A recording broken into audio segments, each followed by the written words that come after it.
Olá, amigos, Edmar de Moraes, mais uma vez aqui elucidando a vida do Brasil. Você sabia que a tão falada Previdência Social, o INSS, o INPS, toda a conjuntura da Previdência Social, que hoje trabalha com a preservação da saúde através da Previdência, através do SUS, recursos do INSS, da Previdência num todo, as aposentadorias. Você sabia que em 1888 ela foi criada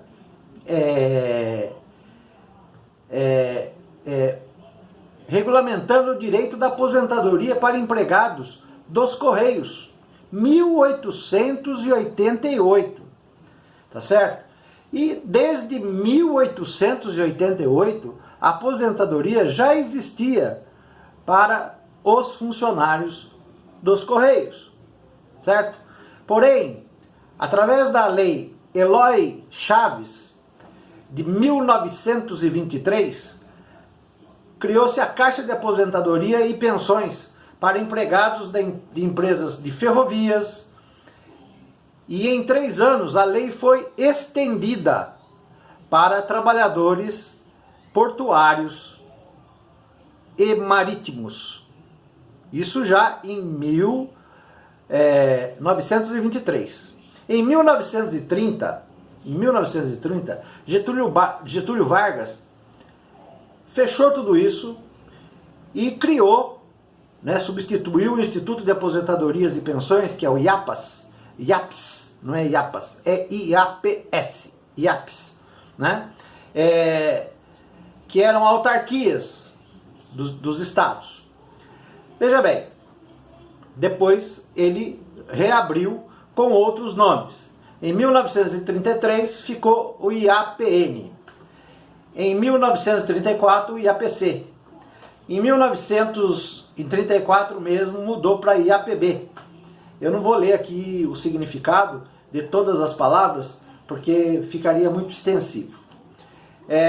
Em 1936 ficou IAPI, IAPI. Em 1938 ficou IPASE,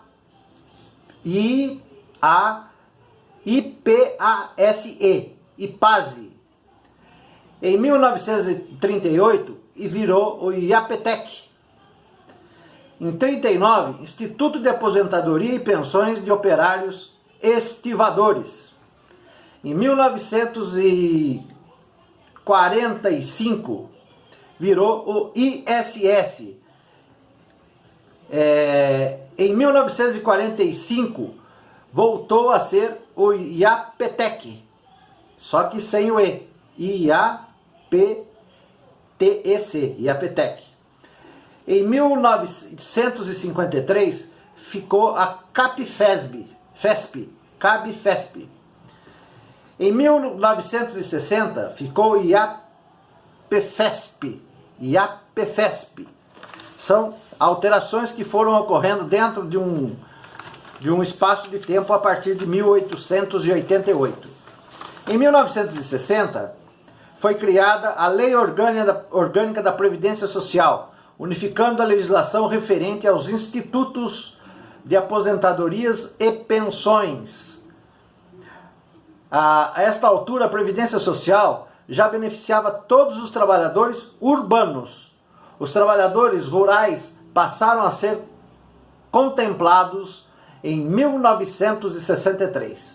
Em 1964 foi criado o INPS, que todo mundo conhece, que depois, em 1990, foi criado o INSS, Instituto Nacional de Seguridade Social.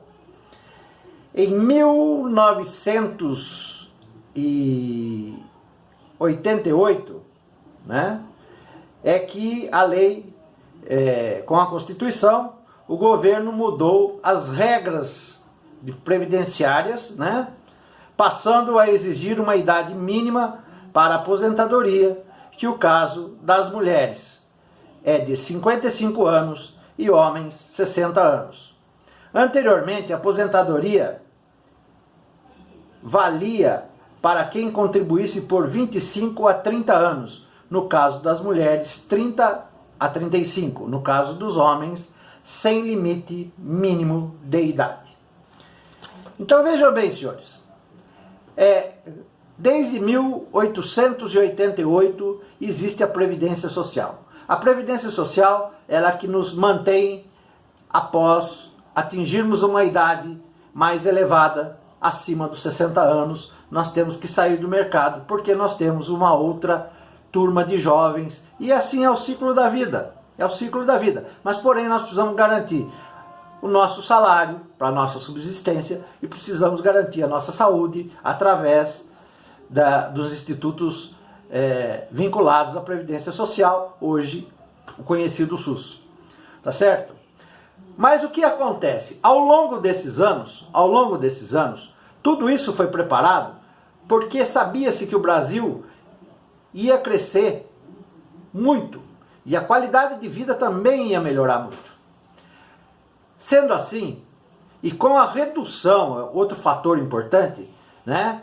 Com a redução da quantidade de filhos de uma família, o que poderia acontecer?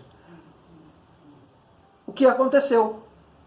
O controle de natalidade, não porque foi imposto por algum governo, não, mas pelas próprias condições econômicas e sociais do país, o controle de natalidade foi se adequando à realidade brasileira.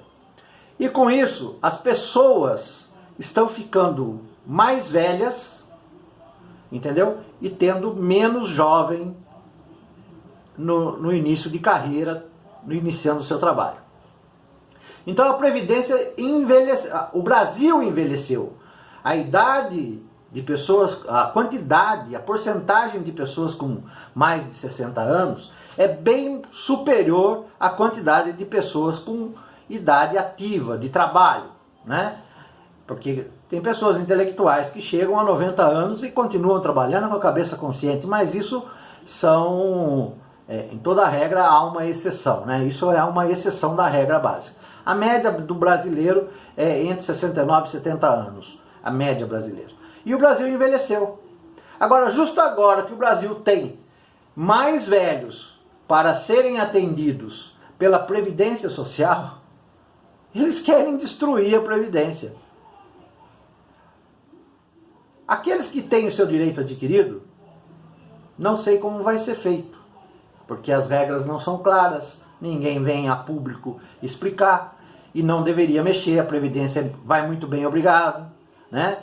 Eu assisti um discurso de um senador mostrando que os gastos da Previdência são fora da Previdência, são gastos com restaurantes, hotéis e etc, etc, pelos gestores da Previdência e pelo próprio governo. Isso é um descaso com nós trabalhadores. Então um órgão que vem desde 1888, veja bem, até hoje, 2019, né?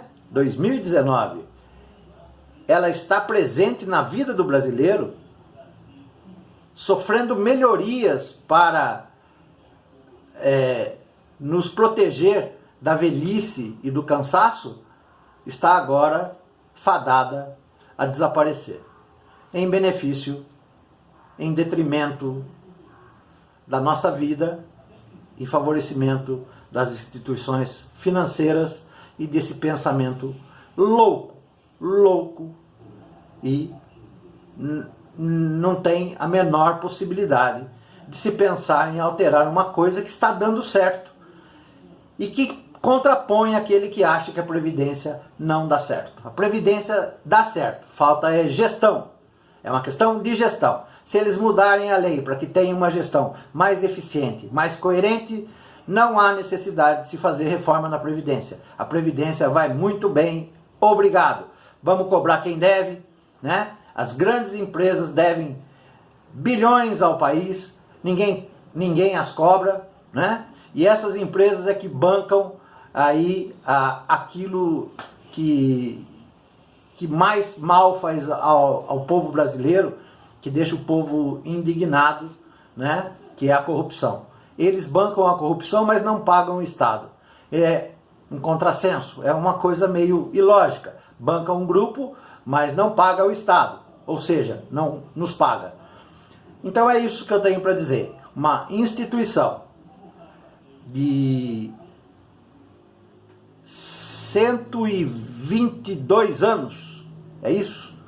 122 anos, uma constituição, uma instituição de 122 anos ser destruída agora porque um pensamento louco do ministro da Economia, né? Nem quero falar o nome dele porque não traz muita coisa boa. O ministro da Economia, né? O PQ, nós vamos acabar com a nossa previdência e a garantia dos nossos mais idosos. A minha garantia e de outros companheiros que estão na minha faixa etária. E o jovem, como consequência disso tudo, perdendo a oportunidade de trabalhar e gerar o futuro, pensar na sua aposentadoria, coisa que ele não vai conseguir, dificilmente conseguirá, tá? Então, é só para contar um pouquinho da história, é uma história longa, nasceu em 1888, será que vai morrer em 1920? Que lo sa, a vida nos dirá. Um abraço, Edmar de Moraes Moraes. Tchau, pessoal.